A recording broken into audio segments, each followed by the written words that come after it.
এমনকি অনেকে আমরা বাস্তবতায় বাধ্য হই নিজের কর্মজীবনকে কলুষিত করার জন্য। এই যে প্রশাসনে যারা আছে, বিশেষ করে আগস্টের 5 তারিখের আগের ওই পুলিশ তো এখন অন্তত ওই মনোভাব নিয়ে এখন আর কাজ করছে না।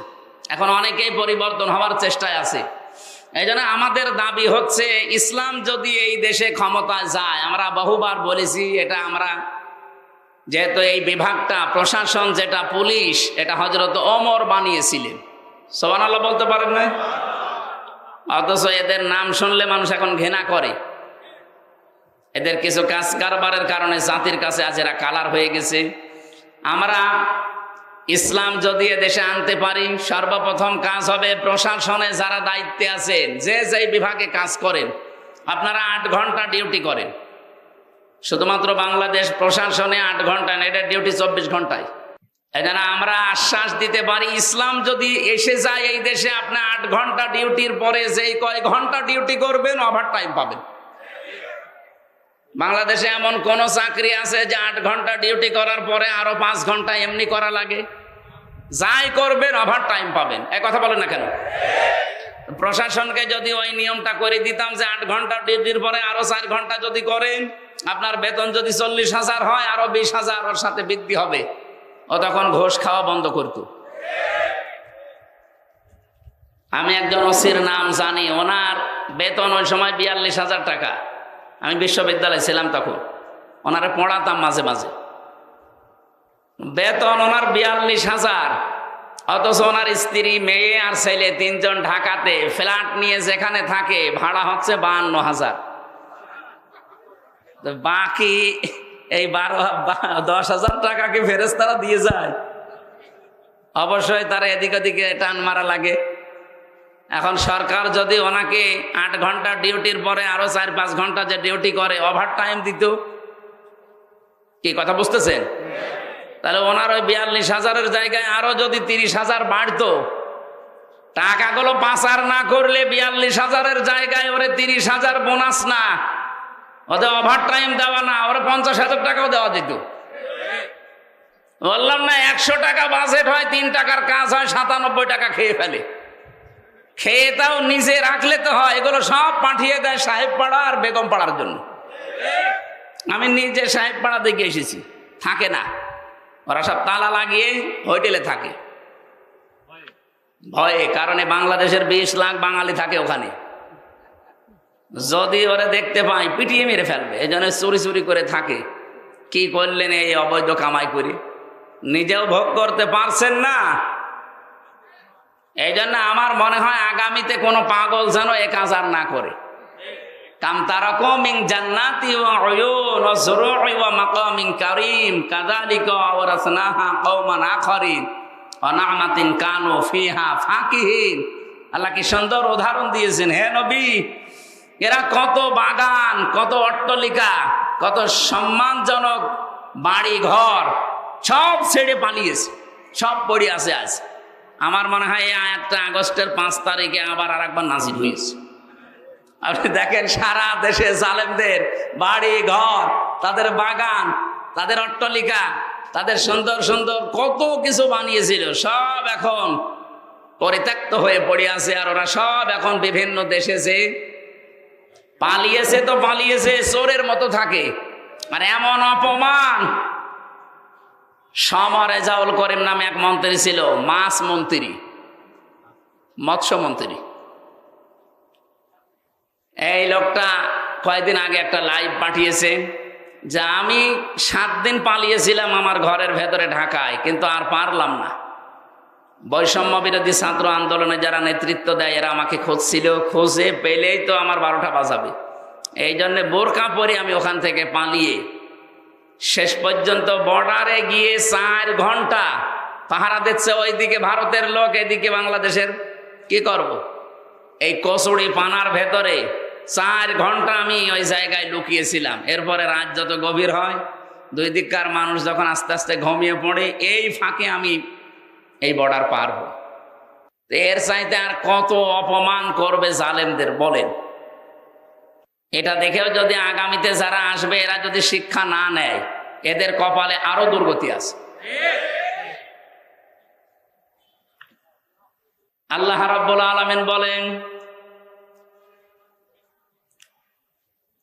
ফাতিলকা বুয়ুতুহুম খাবিয়াতাম বিমা যালামু ইন্না ফি যালিকা লায়াতাল লিকাওমিন ইয়ালামুন। সূরা নমল 19 নম্বর পারার 20 নম্বর পৃষ্ঠার 7 নম্বর লাইনের 52 নম্বর আয়াতে আছে। আল্লাহ জানেভাবে হাত দিয়ে দেখাচ্ছেন, ফাতিলকা বুয়ুতুহুম, বাইতুন না দিয়ে বুয়ুত বহু বচন দিয়েছেন। এই সেই ঘরগুলো, খাবিয়াতাম বিমা যালামু, জনশূন্য হয়ে আছে, উজাড় গৃহ, পরিত্যক্ত হয়ে আছে এদের জুলুমের কারণে। এজন্য যারা জালিম তাদের ওই জায়গা পর্যন্ত অভিশপ্ত হয়ে যায়।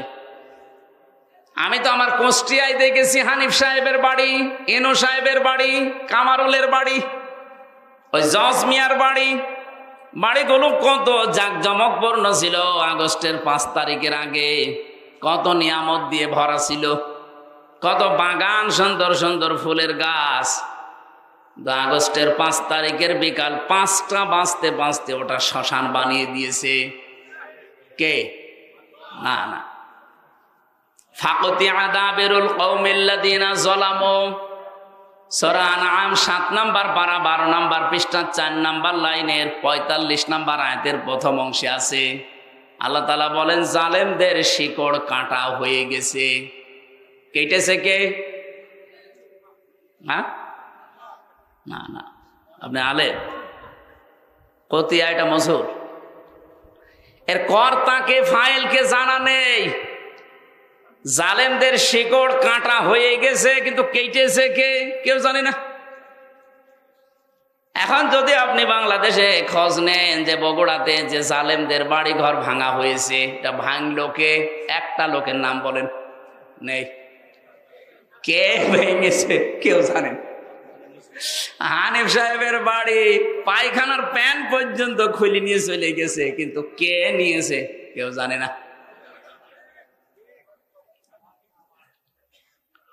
এ পর্যন্ত ছিল। আমি যদি এ পর্যন্ত আয়াত শেষ হয়ে যেত, আমি আয়াতটা পড়তাম না। এর পরেরটা আমাদের জন্য, ইন্না ফি যালিকা লায়াতাল লিকাওমিন ইয়ালামুন। ইন্না মানে অবশ্যই, ফি মানে মধ্যে, আল্লাহ আয়াতুনের আগে আবার লামে তাকিদ দিয়েছেন। অবশ্যই এর ভেতরে শিক্ষা আছে যারা জ্ঞানী তাদের জন্যে। কি শিক্ষা? জালেমদের যে শিকড় ছিল, আপনি আগস্টের 5 তারিখের দুপুর পর্যন্ত কেউ এ দেশে ভাবে নাই যে ও পড়িয়ে যেতে পারে। কথা বলেন, কেউ চিন্তাও করে নাই কোনোদিন। আল্লাহ পাক বলেন ওদেরকে শিকড়ের দিকে তাকান। ইউনিয়নের দারোয়ান থেকে সংসদ পর্যন্ত একেবারে থরে থরে জালেমদের সব স্তরগুলো সাজানো ছিল। একটা দুইটা না, কমপক্ষে এক একটা জায়গায় 3টার উপরে স্তর ছিল ওদের। আমি রিমান্ডে প্রায় 7 প্রকার গোয়েন্দা বিভাগের লোক পেয়েছিলাম। ওরা আমার জিজ্ঞাসাবাদ করতে আসতো। যত গোয়েন্দা বিভাগ আছে একটার পর একটা আসে আর জিজ্ঞাসাবাদ করে রিমান্ডে। সবগুলো থরে থরে সাজানো ছাত্রলীগ দিয়ে। আমার যে ধরে নিয়ে এসেছে উনিও ওখানকার, মামলার যে আয়ু সে ওখানকার, যেই ম্যাজিস্ট্রেট আমার মামলায় রিমান্ড দেবে 10 দিন সেও ওখানকার, যারা রিমান্ডে আমাকে কষ্ট দেবে তারাও ওখানকার। এ মামলা যেদিন তোলা হবে, যে পিপি আছে সরকারি পিপি সে ওখানকার, এমনকি যে জজ রায় দেবে সে জজও ওখানকার। আমার কি আছে বলেন তো? আছে না? না, আমার শুধু একজন উকিল আছে, এরকম এক মুরব্বী উকিল, ওর কথা শুনলেও চলে, না শুনলেও চলে। আমি থরে থরে দেখলাম প্রায় 7 থেকে 8 প্রকার পর্যন্ত জালেমদের স্তরগুলো সব সাজিয়েছে। ওরা শুধু এই মামলার বিষয় না, বাংলাদেশে যত দিক আর বিভাগ ছিল প্রত্যেকটাই ওদের সাজানো। কিন্তু আল্লাহ পাক এমন ভাবে শিকড় কেটেছে, কে কেটেছে কেউ জানে না। এদের এত বড় শিকড় যদি কেটে ফেলা হয়, আগামীতে যারা চেয়ারে বসবেন তারাও যদি এখনই যে আন্টি শান্টি শুরু করেছেন, এইটাই যদি আপনার থাকে, আপনিও বিশ্বাস করতে পারেন 5 বছর পরে আপনার বাড়িও শ্মশান হয়ে যাবে। আশা করি কথা বুঝেছেন। এরপরেও যদি না বোঝার ভান করে থাকেন, আপনার ওয়াজে হবে না। এক লোক শ্বশুর বাড়ি যাওয়ার সময় দেখে যে রাস্তার পাশে একটা গন্ডার কাতুকুতু দিয়েছে, না হাসে না। 3 দিন পরে শ্বশুর বাড়ি থাকার পরে যখন ফিরে আসতেছে, দেখে গন্ডার হাসতেছে। বলছে, গন্ডার তোমার 3 দিন আগে কাতুকুতু দিলাম, তখন তো হাসলে না, এখন হাসতেছে। গন্ডার বলছে, বন্ধু 3 দিন সময় লেগেছে চামড়া ভেদ করে কাতুকুতু লাগতে। গন্ডারের তো তাও 3 দিন পরে কাতুকুতু লাগে, আমাদের 54 বছরও লাগে নাই। এই লোকটা 54 বছর চিল্লিয়ে বেড়াচ্ছে, এই লোকটা 54 বছর চিল্লাচ্ছে, কাতুকুতু দিচ্ছে কত কায়দায়। কথা বলেন না কেন? কথা বলছেন? আমরা গন্ডারের সাইজ দেও, এই জন্যে গন্ডার মার্কা হলে হবে? শিক্ষা নেওয়া লাগবে এখান থেকে। ইবাদতের পরিবেশ এখনো আসে নাই। শুধু নামাজের ফরজ 13টা 14টা ওয়াজিব মেনে নামাজ পড়লেন ফরজ মনে করি। আরে ভাই, নামাজ যেমন ফরজ, পর্দা করা কি? পর্দা করার মতো পরিবেশ বাংলাদেশে 100% জায়গায় আছে। কত জায়গায় পর্দাশীল মেয়ে লোকেরা লাঞ্ছিত, অপমানিত হয়।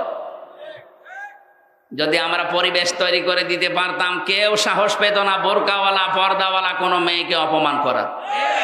অর্থনীতিতে যে সমস্ত বিষয়গুলো থাকার কথা, একটাও পাওয়া যায় না। অর্থনীতি যারা চালাচ্ছে, আপনি দেখেন যারা অর্থনীতি পড়ে, মোশারাকা লাগে, মোদারাবা লাগে, মোরাবাহা লাগে, বায়ে সালাম লাগে, বায়ে ইস্তেসনা লাগে, বায়ে মুআজ্জাল লাগে, ওয়াহেদা লাগে, এরকম 28টা নিয়ম পড়েছি। ইসলামী ব্যাংক বাদ দিয়ে বাংলাদেশে কোনো ব্যাংকে এই নিয়ম চলে না। যত ব্যাংক আছে আপনি একটা একটা করে দেখান তো। সোনালী, রূপালী, তারপরে চৈতালি আছে, ওটাও কয়েকদিন পরে হবে। যত ব্যাংকই বলেন, কোন ব্যাংকে আমরা নিয়ম নীতি পাচ্ছি না। ইসলামী ব্যাংক 100% পারছে না, কারণ জাকাত ভিত্তিক অর্থনীতি যতদিন কায়েম না হবে ততদিন পর্যন্ত এদেশে 100% সুদ মুক্ত থাকা সম্ভব না। এই জন্যে ইসলাম যারা পালন করতে চায় তাদেরকে আল্লাহ জানিয়েছেন, আল্লাযীনা ইম্মাক্কান্নাহুম ফিল আরদি আকামুস সালাহ ওয়া আতাবুজ যাকাহ। আমি যদি আমার ইমানদার বান্দাদেরকে চেয়ার দান করি ক্ষমতার, তাদের প্রথম কাজ হবে তারা নামাজের বিলীনে নামাজ কায়েম করে দেবে জমিনে। বাংলাদেশের সামনে 300 জন এমপি হবে, 151 জন যদি এবার কোরআনের পক্ষের মানুষ সংসদে যেতে পারে, কি কথা বলে না কেন? তারা প্রথম অধিবেশনে বলবে, মাননীয় স্পিকার, আমরা নামাজের বিল চাই। আর ওই দিন যদি বলে ঠিক আছে হাত তোলেন, 151 জন যদি হাত তুলে ফেলতে পারে, ওই দিনে নামাজের বিল কায়েম হয়ে যাবে। তখন বজলুর রশিদ মিয়া, রুহুল আমিন, আমির হামজা, এদের এরকম নামাজের ওয়াজার করা লাগবে। আপনি নামাজ পড়বেন, আপনার বাপ পর্যন্ত পড়বে। এই যে 18 কোটি মানুষ নামাজ চালু হয়ে গেল, আপনি হয়তো ভোট দিয়েছিলেন হামজাকে একটা, 18 কোটি মানুষ নামাজ পড়লে যে সওয়াব হয়, ওই সওয়াব প্রতিদিন পাবেন। আতাবুজ যাকাত, যাকাত ভিত্তিক অর্থনীতি তারা কায়েম করবে। এটাও তো ইবাদত। নামাজ যেমন ইবাদত, যাকাত ইবাদত না? এটা কি এই দেশে এখন যাকাত ইবাদত আছে না জরিমানা হয়ে গেছে? যাকাতে মানুষ এখন আর যাকাত বলে না, বলে জরিমানা। যেন আমরা চাচ্ছি ইসলামকে সব জায়গায় পৌঁছিয়ে ইবাদতের ক্ষেত্র বানিয়ে দিতে, আমরা যেন মরণ পর্যন্ত ইবাদত করে আল্লাহর সন্তুষ্টি নিয়ে জান্নাতে যেতে পারি। আর যদি এর বিকল্প কিছু তৈরি করেন, কদ খাসিরাল্লাযীনা কাযযাবু বিলিকাইল্লাহ, সূরা আনআমের 31 নম্বর আয়াতে আল্লাহ জানিয়েছেন, অবশ্যই ক্ষতিগ্রস্ত হয়ে গেছে ওই মানুষগুলো, কাযযাবু বিলিকাইল্লাহ, আল্লাহর সাথে সাক্ষাৎ হবে এটা যারা মিথ্যা মনে করে। আর 5-7 মিনিট থাকা যাবে না? একটু কষ্ট করেন, আমি আয়াতটা শেষ করবো ইনশাআল্লাহ। রব্বুল আলামিন বলেন হাত্তা ইযা জাআতুহুমুস সাআতু বাগতাতান, হঠাৎ করে যখন তাদের সামনে, এখানে সাআতুনের অর্থ দুইটা, এক নম্বরে কিয়ামত আর একটা মৃত্যু। হঠাৎ করে যখন তাদের সামনে মরণ চলে আসে, ক্বালু ইয়া হাসরাতানা আলা মা ফাররাতনা ফিহা, পেছনের দিকে তাকায় আর আফসোস করে, আল্লাহ আমি কি পাঠালাম, আমি কি পাঠিয়েছি এটা। আহুম ইয়াহমিলুনা আওযারান আলা যুহুরিহিম, সবচাইতে ভয়ঙ্কর আয়াতে আওযার এই শব্দটা আমি যতগুলো তাফসীর আয়াতের সাথে মিলিয়েছি, মুফাসসিরিন ইকরাম জানাতে চেয়েছেন ওয়া মানে এবং হম মানে তারা, ইয়াহমিলুনা হামালা ইয়াহমিলু মানে বহন করা।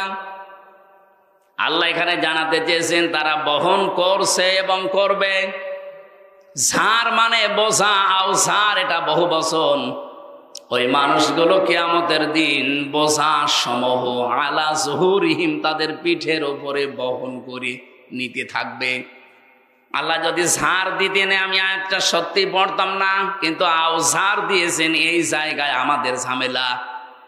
আমার এই 33 বছর বয়স এখন, আমি যদি এখন মারা যাই, মনে করেন 33 বছরে 33 মন গোনা করেছি, মারা যাওয়ার পরে আমার পিঠের উপরে যদি 33 মন গোনা চাপিয়ে দেয়, আমার বিচার শেষ কি না? মানে আমি গোনা করেছি 33 মন, কিয়ামতের দিন আমার পিঠের উপরে 33 মন চাপিয়ে দিয়েছে, শেষ।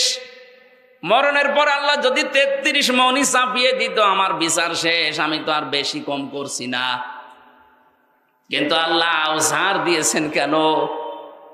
আমি হয়তো 33 বছর বয়সে 33 মন গোনা নিয়ে মরে গেলাম, এমন এমন কাজ দুনিয়ায় আমি রেখে গেলাম, আমি মারা গেছি কিন্তু ওই কাজগুলো মারা যায়নি।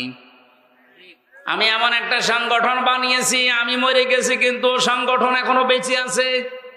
ওই সংগঠনের ছেলেরা মানুষের কাছে চাঁদাবাজি করে, ওই সংগঠনের ছেলেরা মানুষের রগ কাটে, ওই সংগঠনের ছেলেরা মানুষকে বিনা কারণে কষ্ট দেয়।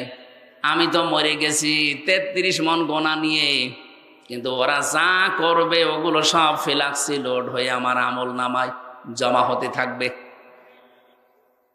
মরেছিলাম মাত্র 33 মন গোনা নিয়ে, কিয়ামতের দিন যখন আমি উঠবো 33,000 মন হয়ে যাবে। এরকম মানুষ বাংলাদেশে নেই? নাম ধরা লাগবে। এই জন্য আমার ভয় হয় এই জায়গায়। আল্লাহ যদি এ পর্যন্ত বলতো, এর পরের শব্দটা মারাত্মক, আলা সামা ইয়াসিরুন, ফেরেশতারা বলবে কত নিকৃষ্ট বোঝা হামজা বজলু রুহুল আমিন এরা বহন করে নিয়ে যাচ্ছে। আজকে হয়তো সম্মান দিয়ে চেয়ারে বসিয়েছেন, কিয়ামতের দিন আমার গোনা বাড়তে বাড়তে বোঝা হতে হতে যখন 33 থেকে 33,000 মন হয়ে যাবে, কিয়ামতের ময়দানে আমার এই দৃশ্য দেখে ফেরেশতারা বলতে থাকবে আলা সামা ইয়াসিরুন, কত নিকৃষ্ট বোঝা এরা বহন করে নিয়ে যাচ্ছে। বলেন নাউজুবিল্লাহ।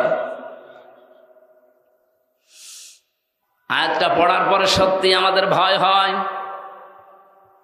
তারপর একটা আশার বাণী পেয়েছি, বিশ্বনবী জানিয়েছেন যারা আলেম কিয়ামতের দিন আল্লাহ সবার সামনে তাদের বিচার করবে না।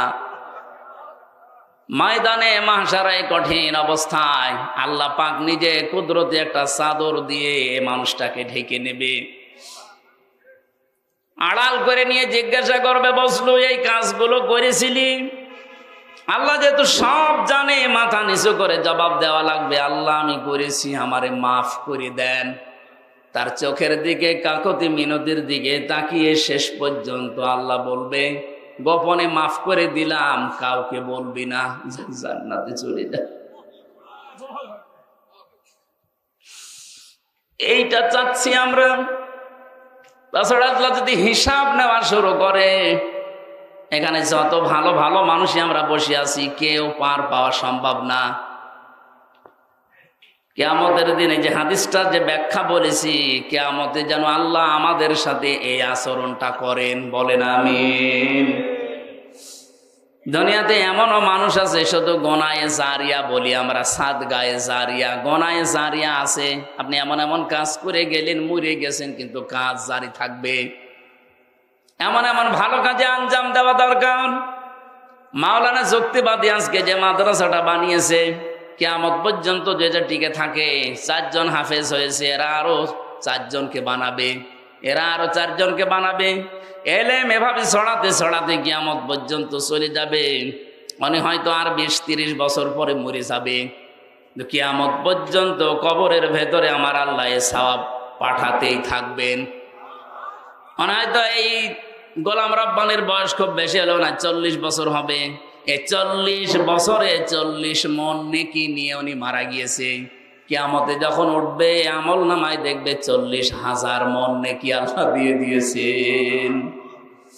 ইকালুল সাহিবিল কোরআন, সাহেবে কোরআনকে কিয়ামতের দিন আল্লাহ তাআলা বলবেন, পড়ো, ইকরা ওয়ারতাকি ওয়ারাত্তিল।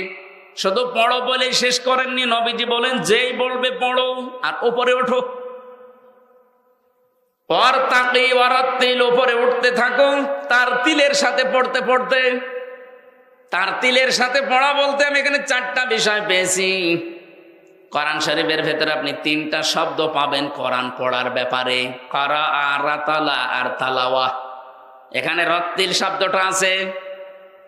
কেউ যদি সত্যি রত্তিলের সাথে পড়তে পড়তে উপরে উঠতে চায়, দুনিয়া থেকে 4টা বিষয় তারে মানা লাগবে। 1 নম্বরে তাকে শুদ্ধ করে পড়তে হবে তার তিলের সাথে। 2 নম্বরে ওটা বুঝতে হবে। 3 নম্বরে ওই বোঝা বিষয়ের উপরে নিজের জীবনে কাজ করা লাগবে। 4 নম্বরে ওটা যেন মানুষ মানতে পারে সেই পরিবেশ তৈরি করে দেওয়া লাগবে। আমরা যেহেতু ইবাদতের ক্ষেত্র তৈরি করতে চাই বাংলাদেশে, আর এটাই সবচাইতে বেশি এগিয়ে আছে বাংলাদেশ জামাত ইসলামী, ইসলামী ছাত্র শিবির, ইসলামী ছাত্রী সংস্থা এবং অন্যান্য ইসলামী দল যতগুলো আছে, তারা চেষ্টা চালাচ্ছে এই দেশে যেন আমরা পুরা ইসলাম মানে ইবাদত যেন আমরা আল্লাহর মরণ পর্যন্ত করতে পারি, সেই পরিবেশ আমরা তৈরি করতে চাই। এই 54 বছর আমাদের কাঁধের ওপরে পাড়া দিয়ে অনেকে অনেক কাজ করেছে, এবার কিন্তু সবাই বুঝে ফেলেছে। চরমনায়ের পীর মাওলানা মামুনুল হক এবং অন্যান্য ইসলামী যতগুলো দল বড় বড় আছে, জামাত ইসলামী বাংলাদেশের আমিরে জামাত, সবাই বলছে এবার আর কাউকে আমরা সুযোগ দিতে চাই না, ইসলামের বাক্স হবে এবার একটা। জোয়ার যেভাবে এসেছে, আশা করছি ইবাদতের ক্ষেত্র সারা বাংলাদেশের রান্নাঘর থেকে আন্তর্জাতিক জীবন পর্যন্ত তৈরি হয়ে যাবে ইনশাআল্লাহ। কামা কুনতা তুরাত্তিলু ফিদ দুনিয়া, যেভাবে পড়তে দুনিয়ায় ওইভাবে পড়ো। ফাইন্না মানসিলাকা ইনদা আখিরি আয়াতিন তাকরাউহা, পড়তে পড়তে যে পর্যন্ত যেতে পারবা ওই পর্যন্ত যে তোমার মনজিলে মাকসুদ হবে। এজন্য দুনিয়াতে কোরআনের সাথে সম্পর্ক রেখে কিয়ামতের দিন আল্লাহ যদি আমাদের পড়তে বলে, পড়তে পড়তে যেন আরশ পর্যন্ত চলে যেতে পারি। তারা এসেছে আজকের অনুষ্ঠানে। আমরা গুরুত্বপূর্ণ কোরআনে কারিমের 2টা আয়াত পড়েছি। এই 2টা আয়াতকে সামনে নিয়ে কিছু কথা বলার চেষ্টা করব ইনশাআল্লাহ। দরুদ আর সালাম পড়ছে আমাদের নবী মুহাম্মদুর রাসূলুল্লাহ সাল্লাল্লাহু আলাইহি ওয়াসাল্লামের প্রতি। আল্লাহ রাব্বুল আলামিন এই পৃথিবীতে যত মানুষকে দুনিয়ায় পাঠিয়েছিলেন, এই পৃথিবীতে কোন মানুষের ব্যাপারে এরকম গ্যারান্টি আমি শুনিনি। প্রায় 13টা বিষয় আমি পেয়েছি পুরা কোরআন শরীফে তার বিষয়ে। তার ভেতরে 1 নম্বরে দুনিয়ার কোন মানুষকে অনুসরণ করলে আপনার জীবনের পাপ মাফ হয়ে যাবে, আমি পাইনি। কিন্তু মুহাম্মদুর রাসূলুল্লাহকে অনুসরণ করে যদি জীবন চালায়, আল্লাহ তাকে মাফ করে শুধু দেবে না, আল্লাহ গ্যারান্টি দিয়েছেন, কুল ইন কুনতুম তুহিব্বুনাল্লাহা ফাত্তাবিউনি ইউহিব্বুকুমুল্লাহ ওয়া ইয়াগফির লাকুম যুনুবাকুম। হে নবী, আপনি বলুন, তোমরা যদি আল্লাহকে ভালোবাসি এই দাবি করো, ফাত্তাবিউনি, আমি রাসূলের অনুসরণ করো। এ পর্যন্ত যদি কেউ মানতে পারে, আল্লাহ বলেন ইউহিব্বুকুমুল্লাহ, আমি আল্লাহ নিজেই তাকে ভালোবাসবো। ভালোবেসেছি এ কথা এখানে নেই। ইহবিব মোজারে, বর্তমান, ভবিষ্যৎ, প্রেজেন্ট, ফিউচার। কেউ যদি রসুলকে অনুসরণ করে আমার আল্লাহ তাকে ভালোবাসা আরম্ভ করবে। আল্লাহ যদি কাউকে ভালোবাসে, ওয়ায়াগফির লাকুম যুনুবাকুম, ইয়াগফির এটাও মোজারে। জামবন না দিয়ে আল্লাহ যুনুব দিয়েছেন বহু বচন। ওর জীবনের একটা অপরাধ আল্লাহ রাখবে না, সবগুলো মাফ করে দেবে। একটা আমার মনে হয় এখানে আমরা অনেকেই জন্মের পর থেকে শুনতেছি, কিন্তু কয়েকটা তথ্য এখানে পাবেন যেটা এখনই আমাদের শুনলে মানতে মনে চাইবে। এদিকে তাকান। আল্লাহ তাআলা বলেন, কুল ইন কুনতুম তুহিব্বুনাল্লাহা ফাত্তাবিউনি। নবী আপনি বলেন, যদি তারা দাবি করে যে আল্লাহ তোমাকে ভালোবাসি, এ দাবি আমাদের আছে না? দল আমাদের আলাদা থাকতে পারে, আল্লাহকে আমরা ভালোবাসি এ দাবি আমাদের সকলের আছে, এমনকি অন্য ধর্মের লোকদেরও আছে। কালকে যে হিন্দু দাদা কথা বলছিলেন, মানে প্রথমেই শুরু করলেন যে আমাদের আল্লাহ। প্রথমটা কথা শোনার পরে মনে করলাম একটা হিন্দু মানুষ আল্লাহর নাম বলে। ওদের ভেতরে এইটা আছে, কিন্তু পারিবারিক কারণে, সামাজিক কারণে, ধর্মীয় কারণে ওরা মানতে পারে না। কিন্তু যে মানুষগুলো এগুলো ছাপিয়ে চলে যায় তারা ঠিক মেনে নেয়। সবার ভেতরে এই আশা যে আমার ভগবান বলেন, গড বলেন, আল্লাহ বলেন, যাই বলেন না কেন আমরা তাকে ভালোবাসি, তাকে রাজি করতে চাই। আল্লাহ পাক বলেন, দাবি যাদের আছে হে নবী আপনি তাদেরকে বলেন ফাত্তাবিউনি, তারা যেন আপনার অনুসরণ করে। এবার আমার প্রশ্ন হচ্ছে, আপনি রাসূলকে অনুসরণ করবেন? এই বাংলাদেশে বহু মানুষ বলে যে আমরা নবীওয়ালা কাজ করি। কথা ভালো করে বুঝবেন, উল্টা দিকে নিয়ে যেন না। আপনি যে বলেন যে আমি নবীওয়ালা কাজ করি, মুহাম্মদুর রাসূলুল্লাহ সাল্লাল্লাহু আলাইহি সাল্লামকে কি জন্মের পরে মানুষ নবী বলতো? কয় বছরে?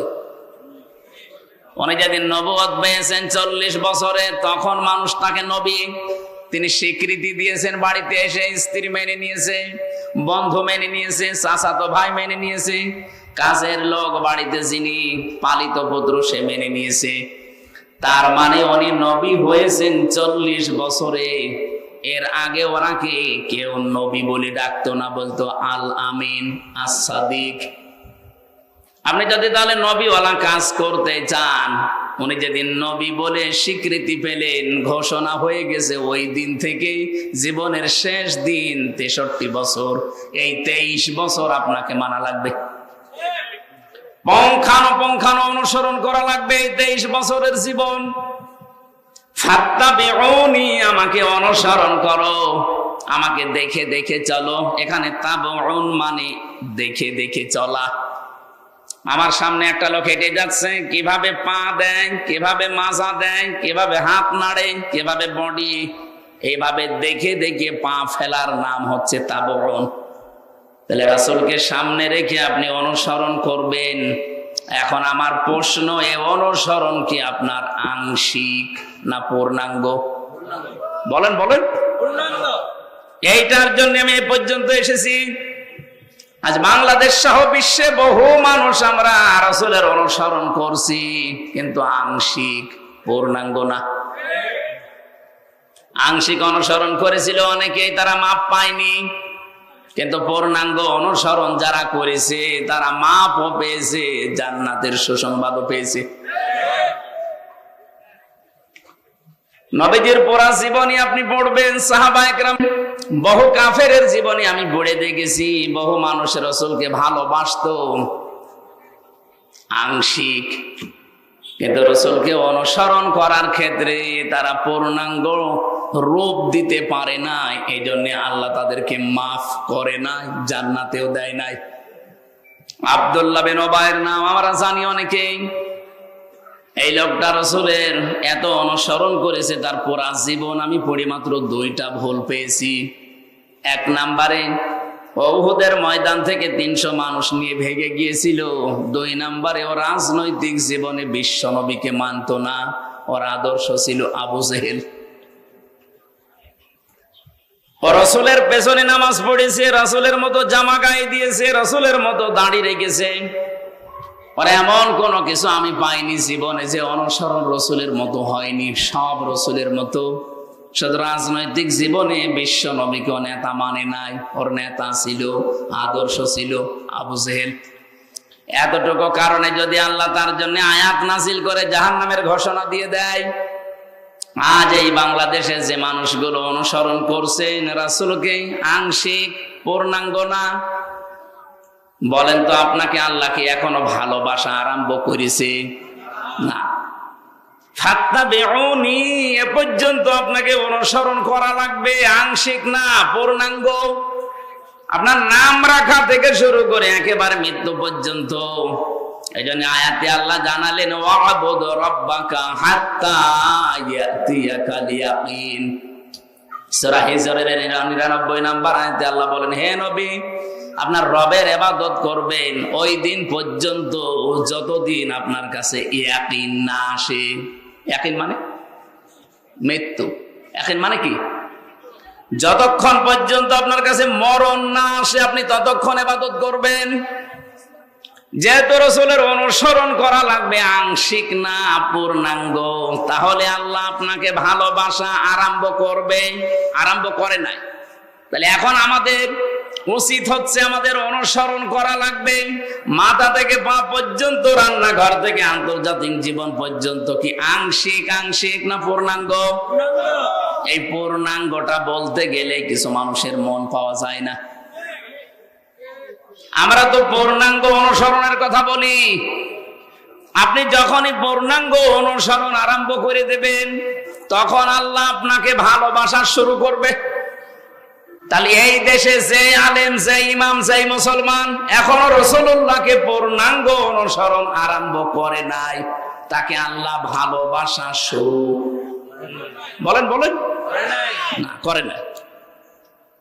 আপনি পূর্ণাঙ্গ অনুসরণ আরম্ভ করার নিয়ত করেন, এখন থেকেই যদি আপনি কাজে লেগে পড়েন যে আমি এখন থেকে বিশ্ব নবীকে 40 থেকে 63, তিনি যেহেতু নবী ছিলেন এই সময়টা, আমি পূর্ণাঙ্গতাকে অনুসরণ করার সিদ্ধান্ত নিয়ে মাঠে নেমে পড়লাম। যখন নেমে পড়বেন তখনই আল্লাহ আপনাকে ভালোবাসা শুরু করবে। আর আল্লাহ যদি আপনাকে ভালোবাসা আরম্ভ করে দেয়, আল্লাহ বলেন ওয়ায়াগফির লাকুম যুনুবাকুম, একটা গোনাও তো রাখবো না, পুরো জায়গাটা আমি আল্লাহ মাফ করে পরিষ্কার করে দেব। যেহেতু জামবন আল্লাহ দিতে পারতেন, যুনুব দিয়েছেন, একটা গোনাও থাকবে না। বাংলাদেশে বগুড়াতে যে থানা আছে, আপনি যদি কোনোদিন অপরাধ করেন দেখবেন ওই থানাতে চাটে আপনার নাম লেখা হয়ে যায়। আপনি হয়তো মামলা থেকে অব্যাহতি পেলেন, থানা থেকে বের হয়ে চলে আসলেন, আপনার নাম কিন্তু মুছবে না, নাম থাকবে। আবার অপরাধ করবেন, আবার নাম উঠবে। আল্লাহ পাক বলেন আমি এমন ভাবে ওয়ায়াগফির লাকুম যুনুবাকুম, গুনাহগুলো এমন ভাবে মাফ করে দেব, ওই জায়গাটা তো পরিষ্কার হয়ে যাবে, ফাঁকা থাকবে না। আমি আল্লাহ ওই জায়গাতে নেকি দিয়ে ভরাট করে দেব। এই যে নেকি দিয়ে ভরাট করে দেব, এটা কোথায় আছে? সূরা ফুরকানের 71 নম্বর আয়াতে আছে, 70 নম্বর আয়াতে ফাউলাইকা ইউবাদদিলুল্লাহু সাইয়্যাতিহিম হাসানাত। আল্লাহ পাক যেন কুদরতি আঙ্গুল এভাবে দিয়ে দেখাচ্ছে, ফাউলাইকা, এই মানুষগুলো, এই বগুড়া 4 মাথা না কয় মাথা এটা? বেড়ুলিয়া, এই এড়ুলিয়া ময়দানে যারা বসে আছে এই মানুষগুলো কি? এ মানুষগুলো ইউবাদদিলুল্লাহ, আমি আল্লাহ বদল করে পাল্টিয়ে দিচ্ছি, দেব। সাজ্জিয়াত এটা বহুবচন, হাসানাত বহুবচন। একটা গোনাও রাখবো না, যতগুলো গোনা মাফ হয়ে যাবে, পড়া জায়গাটা হবে নেকি দিয়ে ভরাট করে দেব। আল্লাহ এখানে পরে কয়েকটা নামও নিয়েছেন, ওয়া কানাল্লাহু গফুরুর রহিমা, আর সূরা ইমরান দিয়েছেন আল্লাহু গফুরুর রহিম। জোরে বল সুবহানাল্লাহ। তাহলে এমন একটা মানুষকে অনুসরণ করার কথা বলছি, যার অনুসরণে জীবনের অপরাধ একটাও আর থাকে না, সব মাফ হয়ে যায়, কিন্তু অনুসরণ করা লাগবে আংশিক না পূর্ণাঙ্গ? আমি আশা করছি আপনারা এটা মেনে নেবেন। মাথার চুল থেকে পা পর্যন্ত যেমন মেনে নিয়েছেন, রান্নাঘর থেকে আন্তর্জাতিক জীবন পর্যন্ত ঠিক এইভাবেই মেনে নেওয়া লাগবে। যারা এই অনুসরণ পূর্ণাঙ্গ করতে পারেন না, আপনি ব্যর্থ। আপনাকে আল্লাহ এখনো ভালোবাসা আরম্ভ করেনি। এরপরও যদি কারো কানে না লাগে এ কথা, আমার আর কিছু করার নেই, এ দায়িত্ব আল্লাহর উপরে দিয়ে দিলাম। সূরা হিজর থেকে যে আয়াতগুলো পড়লাম, আমরা শেষ নাম্বার আয়াতের ব্যাখ্যাটা কিছু সময় করতে চাচ্ছি। থাকবেন তো নাকি? হিজর মানে পাথর। হিজর মানে কি? আল্লাহ রাব্বুল আলামিন বলেন, ওয়া'বুদ, ইবাদত করো, রব্বাকা, তোমার রবের। কতদিন পর্যন্ত করবা? হাত্তা, যতক্ষণ পর্যন্ত ইয়াতিয়াকাল ইয়াকিন, তোমার কাছে মরণ না আসে। এই আয়াত থেকে আমি কয়েকটা প্রশ্ন বের করি। আল্লাহর ইবাদত করা লাগবে যেহেতু মরণ পর্যন্ত। বলেন তো, বাংলাদেশে সব জায়গা ইবাদত করার মতো পরিবেশ আছে? বলেন বলেন। হ্যাঁ, ব্যক্তিগত জীবনে আপনি হয়তো কিছু মানতে পারেন, পারিবারিক জীবনে কিছু মানতে পারেন, তো সামাজিক জীবনে, রাজনৈতিক জীবনে, অর্থনৈতিক জীবনে, ধর্মীয় জীবনে গিয়ে, আন্তর্জাতিক জীবনে, রাষ্ট্রীয় জীবনে আমার মনে হয় ইসলামকে পূর্ণাঙ্গ মানা সম্ভব।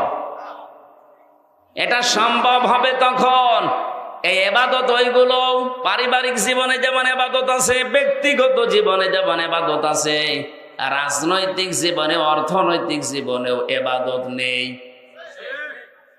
এখানে বহু মানুষ আমরা আছি শুধু ব্যক্তিগত আর পারিবারিক জীবনের ইবাদতটা করি।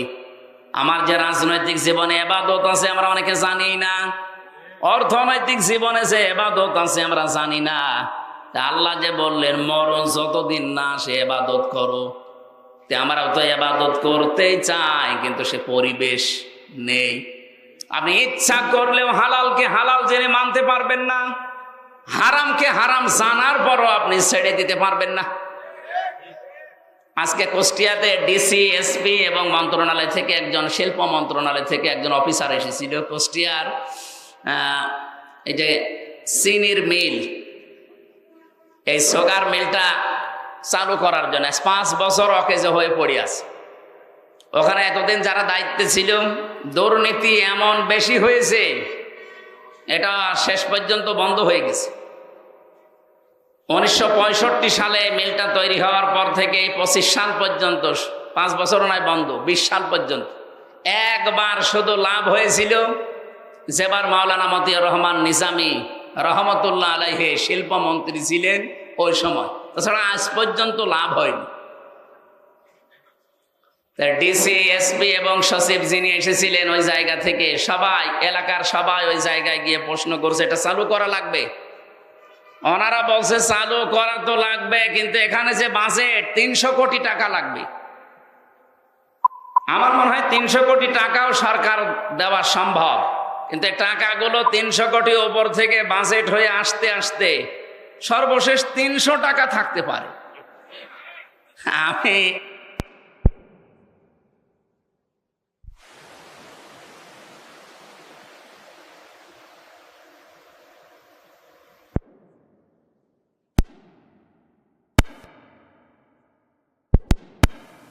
টাকা যদি বাজেট হয়ে আসে, এই সলিমদ্দি পর্যন্ত আসতে আসতে আর 3 টাকা থাকে। এই রাস্তাটা যদি 100 টাকা দিয়ে বাজেট করে করেন তাহলে 100 বছর যাওয়ার কথা। ওটা যদি 97 টাকা খেয়ে ফেলে আর 3 টাকা দিয়ে করে, ওটা কয় মাস যাবে? বলেন বলেন। কোথায় 3 টাকা আর কোথায় 97 টাকা? শেষ পর্যন্ত দেখা যায় 3 মাস পরে রাস্তা হয়ে যায় ডেলিভারি রোড। যে সমস্ত মায়েদের পেটে সন্তান আছে, এদেরকে যদি আপনি এখান থেকে বগুড়া পর্যন্ত নিয়ে যেতে চান, দেখবেন রাস্তায় বাচ্চা হয়ে গেছে। না, অনেকে আবার বলেন না টাকা পয়সা তো খরচ হইল না, ভালোই হয়েছে।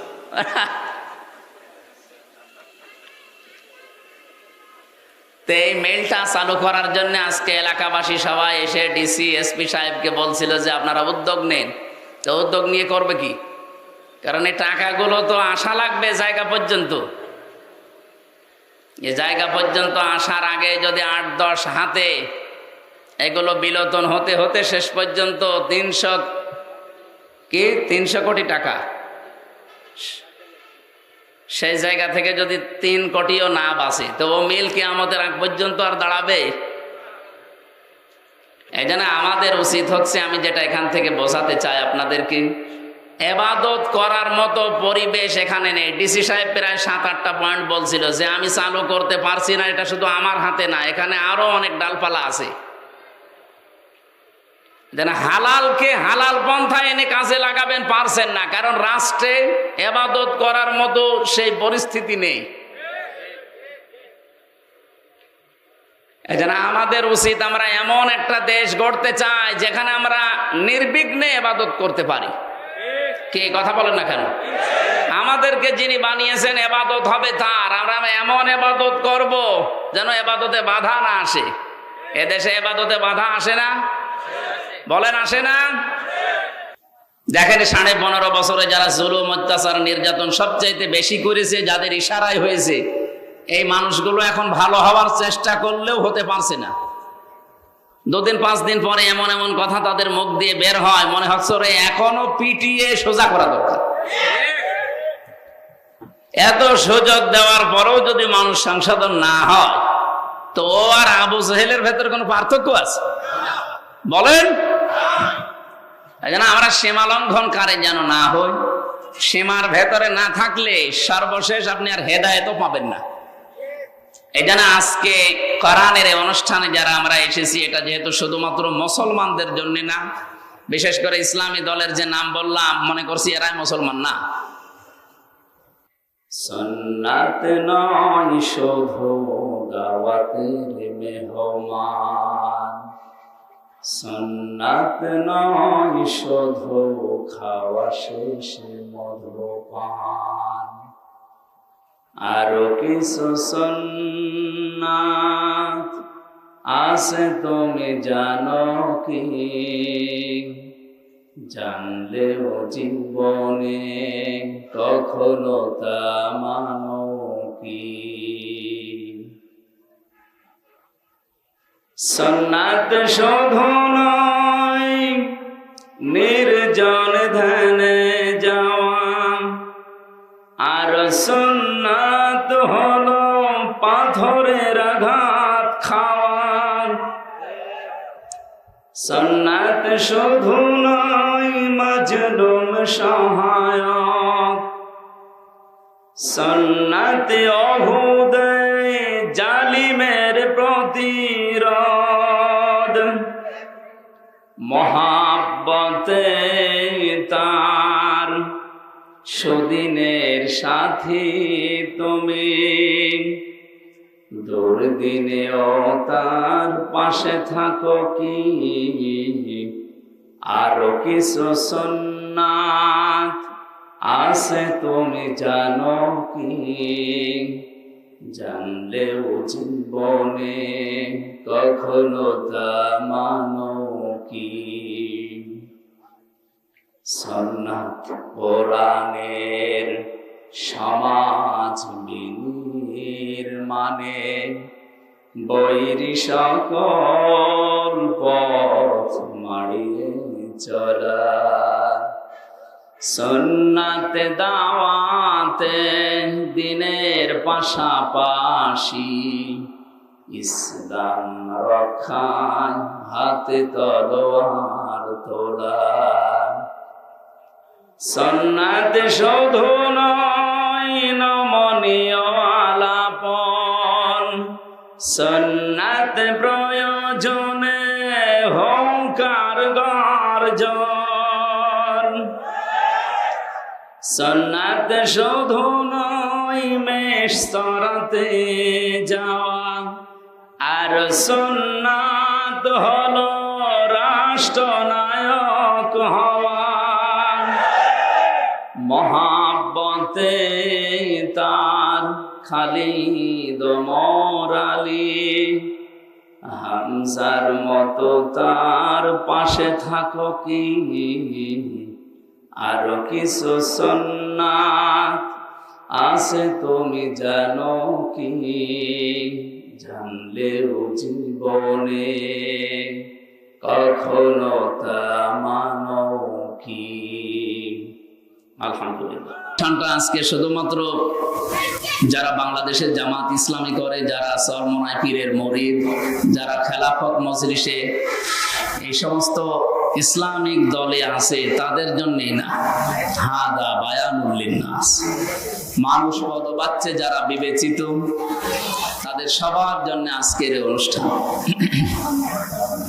ওয়ালাকাদ কাররামনা বানি আদম, অবশ্যই আমি বনি আদম সন্তানকে সম্মান দিয়েছি।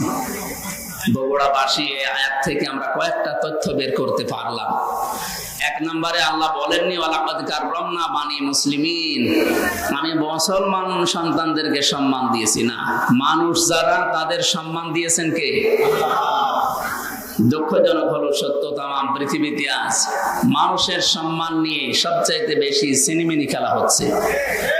বিশেষ করে মানুষ নামে কিছু অমানুষ আছে, তার ভেতরে নেতানিয়াহু একজন, মোদি একজন, ট্রাম্প একজন। কি কথা বলেন? এগুলোকে মানুষ বলা যায় নাকি অমানুষেরা? পৃথিবীর নিকৃষ্ট মানুষের তালিকা আপনি দেখবেন ইন্টারনেটে, এদের যাদের নাম বললাম এদের নাম আছে, আরেকজনের নাম আছে ওইটা বলা ঠিক না, এজন্য বললাম। এই যে মানুষগুলো, আমার মনে হয় আমেরিকা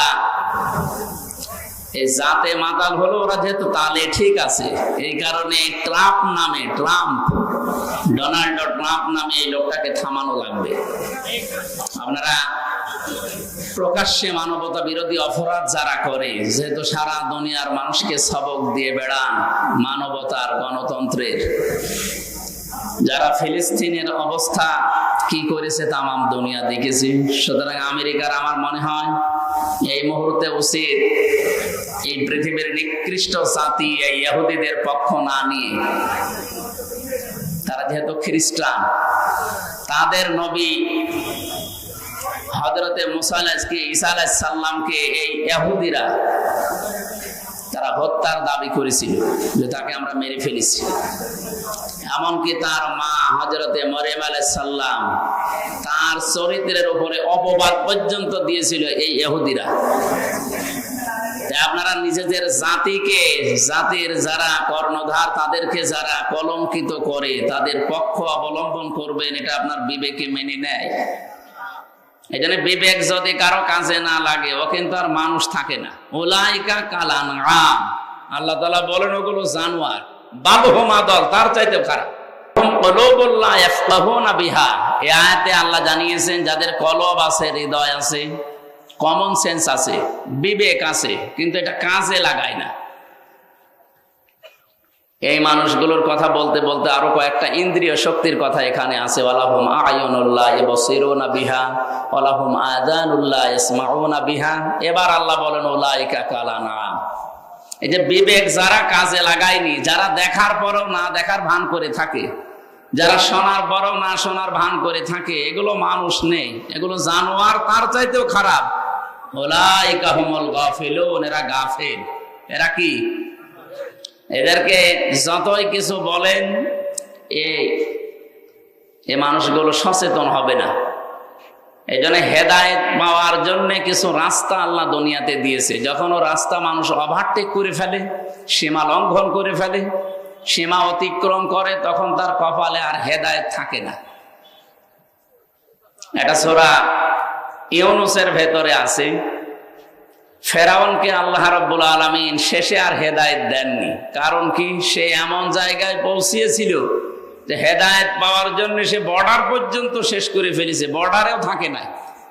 হাত্তা ইযা আদরাকাহুল গারাকু ক্বালা আমানতু আন্নাহু লা ইলাহা ইল্লাল্লাযী আমানাত বিহি বানু ইসরাঈল ওয়া আনা মিনাল মুসলিমিন। ও যখন ডুবে যাচ্ছিল তখন বলেছে আমি ঈমান আনলাম, বনি ইসরায়েলরা যার উপরে ঈমান এনেছে তার উপরে ঈমান আনলাম। তারপরও সরাসরি ও আল্লাহর নাম বলে না।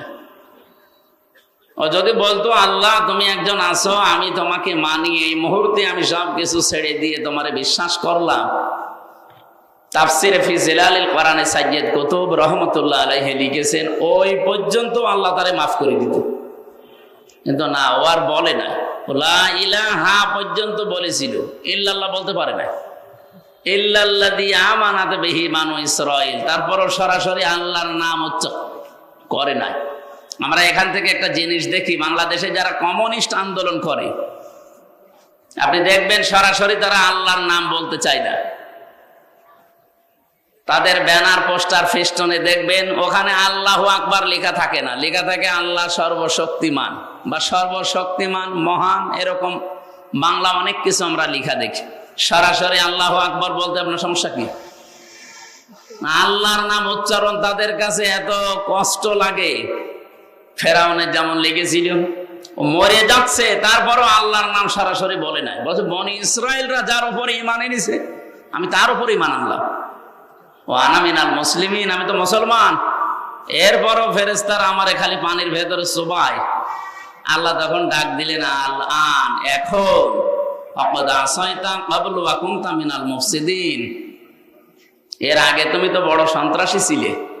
তুমি বলা ঠিক না, এখানে তুই বলা দরকার, কারণ তুমি শব্দটা তো সম্মানসূচক হয়ে গেল। ফাকাদ আসাইতা ক্বাবলু ওয়া কুনতা মিনাল মুফসিদিন, এর আগে তুই বড় সন্ত্রাসী ছিলি, ফ্যাসাদ সৃষ্টিকারী। আল্লাহ তাআলা ওই দিন ঘোষণা দিয়েছিলেন, ফালিয়াউমা নুনাজ্জিকা বিবাদানিকা লিতাকুনা লিমান খালফাকা আয়া, আজকের এই দিনের পর থেকে তোর এই লাশটাকে আমি ইসটকি দিয়ে রাখলাম, নিদর্শন দিয়ে রাখলাম, এরপরে যারা দুনিয়াতে আসবে তারা যেন তোকে দেখে শিক্ষা নিতে পারে। সম্মানিত ভাইরা, এখনো পর্যন্ত মিশরে জাদুঘরে তার লাশটা সংরক্ষিত করা আছে। এরপরও যদি কেউ শিক্ষা না নেয়, এটা তার কপালের দোষ না আল্লাহর দোষ? বলেন বলেন। এই জন্য সীমা যখন ছাড়িয়ে যায় তখন আল্লাহ তাকে আর ভালো হওয়ার সুযোগ দেয় না। এরকম বহু ঘটনা আমরা দেখেছি। আবু জেহেলও যেই দিন মারা যাবে, ওরে তো পিটিয়ে হাতটা বাড়ি দেয়, একেবারে ঠান্ডা ফ্রিজ মার্কা করে রেখে দিয়েছিল, খেজুরের ডাল দিয়ে পিটিয়েছিল দুই ভাই, হযরতে মাস মুআওয়াজ রাদিয়াল্লাহু তাআলা আনহুমা। সর্বশেষ আব্দুল্লাহ ইবনে মাসউদ রাদিয়াল্লাহু তাআলা আনহু, উনি যখন যে বুকের উপরে বসলেন, ডাক দিয়ে বললেন, আনতা আবু জেহেল, এখন সময় দিলাম, কালেমাটা পড়ো, আল্লাহর নবীর কাছে আমি সুপারিশ করবো, নবী তোমাকে মাফ করে দেব। ও যদি ওই সময় পড়তো আমার মনে হয় আল্লাহ ওরে মাফ করে দিত, কিন্তু ওই সময় পড়ার তো আর কোনো কায়দা নেই। ও সীমা লঙ্ঘন করে ফেলেছে, এখন ওর মুখ দিয়ে আর ওগুলো আসে না, তখন উল্টা পাল্টা কথা আসে। তখনও বলেছিল, আব্দুল্লাহর বেটা মোহাম্মদ তোদেরকে জাদু করলেও এখনো আমার পর্যন্ত আসতে পারে না। উনি বলছে, ঠিক আছে, সুযোগ একবার দিলাম, একবার দুইবার তিনবার সুযোগ দেওয়ার পরও যখন সর্বশেষ সেই মুহূর্তে যদি মোহাম্মদকে আমার সামনে পেতাম, নবীজির ব্যাপারে যখন খারাপ মন্তব্য করেছে তখন ওরে আর ছাড়ে নাই। গলার ভেতরে ছুরি যখন চালাবে, আবু জেহেল ওই দিন বলেছিল, মাসউদ গলাটা যখন কাটতেছ একটু বড় করে কাটবা, মানুষ যেন দেখে বোঝে যে নেতার মাথা। মরে যাচ্ছে, শয়তানের তেজ কমছে না, কারণ সীমা লঙ্ঘন করে ফেলেছিল। এই পৃথিবীতে কিয়ামত পর্যন্ত মানবতার সাথে, ইসলামের সাথে যারা সীমা লঙ্ঘন করবে, ও মানুষগুলো শেষ জীবনে ভালো হওয়ার ইচ্ছা করলেও আর হবে না, কারণ ওর সীমা শেষ। হাদা বায়ানুল লিন্নাস যখন পড়েছি, মানুষ পদবাচ্চে আমরা যারা বিবেচিত সবার জন্য কোরআন, আর মানব সন্তানকে আল্লাহ নিজে যেহেতু সম্মান দিলেন, সেই মানুষের সম্মান নিয়ে পৃথিবীতে যেমন সিনেমিনি খেলা হচ্ছে, বাংলাদেশে এই 54 বছরে খেলা হয়েছে। কথা বলেন না কেন? আগামীতে বাংলাদেশে এই মানব সন্তানদের, কালকে আমার হিন্দু, বৌদ্ধ, খ্রিস্টান, ইহুদি প্রায় 5টা জাতির লোক ছিল কুষ্টিয়ায়, তাদের সাথে বিভিন্ন ভিন্ন ধর্মী, ভিন্ন ধর্ম অবলম্বী যারা, তাদের সাথে আলোচনা ছিল আমাদের কুষ্টিয়া জেলা জামাতের পক্ষ থেকে। ওনারা এখনো ভয় আছে, হিন্দু কুষ্টিয়ার ঐক্য জোটের যিনি সভাপতি বলছিলেন যে আমরা ইসলামের পক্ষে আছি, কিন্তু আমাদের ভয় হয় এই 54 বছরে যারা যা কথা দিয়েছে কেউ কথা রাখে না। কার যেন একটা কবিতার শেষ লাইন আছে না, কেউ কথা, তো ওনারা বলছে আপনারা কথা রাখবে। আমাদের আমির, জেলা আমির অধ্যাপক আবুল হাশেম, উনি বললেন আপনারা একটা বার শুধু একটু আস্থা রেখে দেখেন, 54 বছর তো দেখলেন, এবার শুধু ইসলামের হাতে দিয়ে দেখেন, আপনাদের এই বিশ্বাসের মর্যাদা আমরা রাখবো ইনশাআল্লাহ। আমির জামাত ডাক্তার শফিকুর রহমানকে যেভাবে আপনারা দেখেন, ওনাকে যেহেতু আমরা ফলো করে চলি, আমাদেরকেও আপনারা ওইভাবেই পাবেন।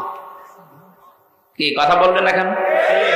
আমিরে জামাতের যে হাসপাতাল আছে, যে প্রতিষ্ঠান আছে, 2200 মানুষ কাজ করে, তার ভেতরে 350 হচ্ছে অন্য ধর্মের, হিন্দু, খ্রিস্টান, বৌদ্ধ। আমরা চাই এদেশে আমরা যারা জন্ম নিয়েছি সংখ্যালঘু সংখ্যাগুরু বলে আমরা কিছু নেই, সবাই আমরা এদেশের বৈধ নাগরিক এবং সম্মানিত মানুষ আমরা এদেশের। কথা বলেন না কেন? সুতরাং আল্লাহর এই সৃষ্টির ভেতরে সবচাইতে বেশি সম্মান আল্লাহ যাদের দিলেন, এই সম্মানিত মানুষদের সম্মান নিয়ে আগামীতে কেউ যেন আর সিনেমিনি খেলতে না পারে, সেই ব্যবস্থা এখনই করার সময়। এই ব্যবস্থা করার সময় কিন্তু সামনে আসতেছে। এবার যদি ভুল করেন 54 বছর না, 108 বছর পার হয়ে যাবে, সুযোগ আর পাবেন না। আশা করি আমি কি বলতে চাই আপনারা বুঝেছেন। আল্লাহ আমাদের সম্মান যাদেরকে দিয়েছেন, এই সম্মান ধরে রাখার এবং সম্মান দেওয়ার তৌফিক যেন দান করেন, বলেন আমিন।